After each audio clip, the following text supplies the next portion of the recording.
Manipuri Wari Pambi Selena Tabiriba Pumnamakpu Taram Noksari Ngasi Amuk Mayamda Anauba Phungawari Ama Muk Lizari Phungawari Asigi Mamingna Hanuba Hanubigi Tenawa Hariba Phungawari Sini Phungawari Si Amuk Taminarasi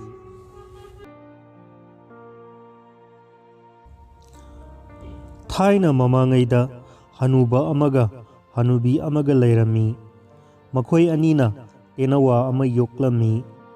Tenawa Se Mirol Thoktuna Wari Saba Wa Ngangnaba Loina Yai Singbasu Migumna Singlami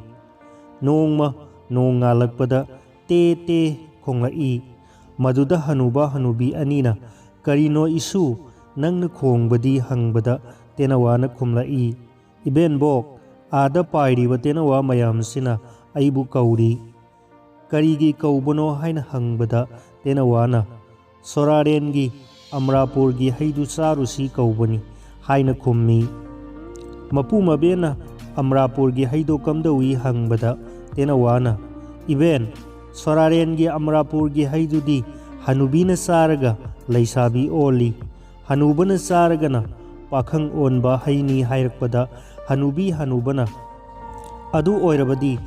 Isu Nang Hai Saba Salu Aikhoigisu Hai Maset Amatang Pur O Hairaga Tenawado Akladagi Thadok Pikre Sum Pai Kiduna Tenawa Sangu Marakta Tinkre Madugi Numit Adumadi Saitan Laifatavana Lang Thakpana Hai Amaga Lang Amaga Kona Konana Thaklamle Tenawa Sangudo Pulapuna Lang the Thukre Tenawa Punamak Loina Kamna Rakle Hanuba Hanubina Loiba Tenawa Duna Hairei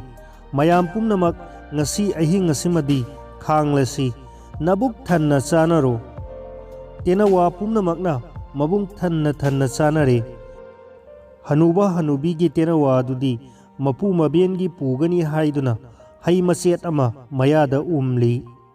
Nakhoi Nabuk Loina Thalabra Hangbada Mayamna Thalle Kummi Makatana Hairei Haujik Lang Kaiba Lakle Aikhoi Loina Sijanarasi Saitan di Asiba Sade Hai Aduna Tenawa Mayamdo Loina Mak Sijinare Ngaihak Lairaga Saitan Lai Fatabado Lang Kaiba Yoksilakle Usek Singado Ubada Lang Thakpa Saitan Singna Hairei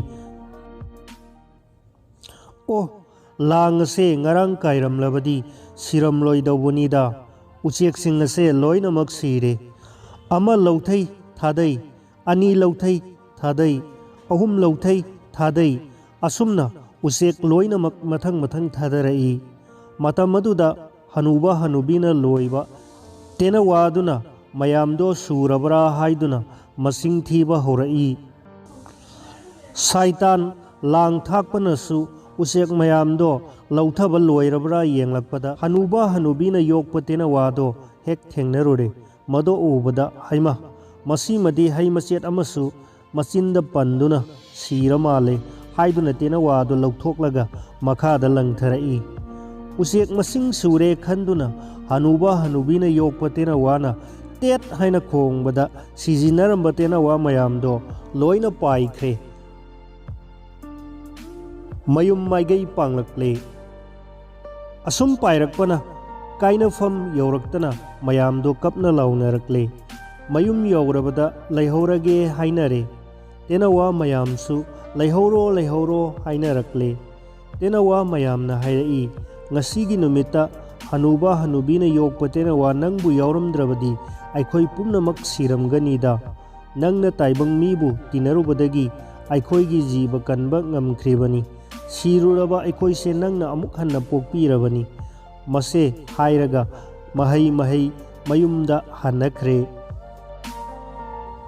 Hanuba Hanubina Yokpa Tenawa Se Lamakhangda Ising Khorangladuna Ising Thake Haiduna Mayada Umliba Mapu Mabengi Haidu Othoklaga Ising Thaklingaida Amuba Lil Amana Hayado Siglure Aduga Mahu Kam Silamle Ising Thakpa Loiraduna Hayado Amuk Mayada Umladuna Purakle mayum yauraduna mapu mabelda haidu pire. Hanuba hanubigi samu hanuba ama lay. Tenawana purakpa hai ase hanubana saraga pakhang onba aduga hanubina saragana leisabi oli hai. Aduna samuda hana pijaduna yenglasi haina hainaraduna samu hanubaduda machet ama pijarubada samu hanubado sire. Hanubana wahang pauhungdana sauman khraduna tongjaina kanduna mahaki tenawa adubu hatokle. Machinda Krishna Krishna sonduna tenawa do mathwai thaki. Hai maru yauba hai machet ama leihowi madusu hanubana laktuna langthokre. Asigumba kanadaba hai sibu haiduna sauna langthokre. Angakpani matam khara lairaga hanubana langthokkiba hai machet aduda yaukhiba maru adudagi hai pambi ama hauраktuna yamna ningthijana mahai palle. Hanuba hanubi anido mathwai yamna nungaitre amasung tenawana purakpa haidudagi haurakpa pambi adugi mahai ado charaga sirasi khanare. Hanubi aduna ahanbada changsinkhiduna hai makhong aduda yamna mathwai nungaitana sirage haiduna paliba hai ado ama hek tap hektuna charure. Angakpadi haidu charubada hanubido leisabi tanau tanaubi ama onkhre. Hanubina onba leisabi aduna hanuba adugi manakta changaklaga hairai, hai hanuba isu tenawana purakpa hai pambigi mahai charubadagi aihak leisabi onthokle. Hanubana mado tabada nabendo haujikta hai charaga sijarani haiduna changkhibagi nungnanglingei sida kadaidagi leisabi apaibino amuk langnarakliba haiduna laukhallagi. Adubu leisabi olaba hanubi aduna hanubu aduda namduna hayado ama pijare. Madu charubadagi hanuba adusu pakhang onthokre. Thokleba thaudokse ubada hanuba hanubi ani aduna kablai pangida aikhoise nungsiraba aikhoigidamakta khanjaba isu tena wado wahang pauhungdana aikhoina hekta hatokpi khida. Tenawa aduna tonglamba aklado paiduna kayama kaple. Adubu makhoina pangmanbadagi thokhiba thabak masu tenawa hatokhibadudi amuk hingalhanba ngamkhidre. Tenawa adugi mapu ningbagi mapaldagi hanuba hanubi ani ado pakhang leisabi onduna matam sangna nungai yaifana pankhi.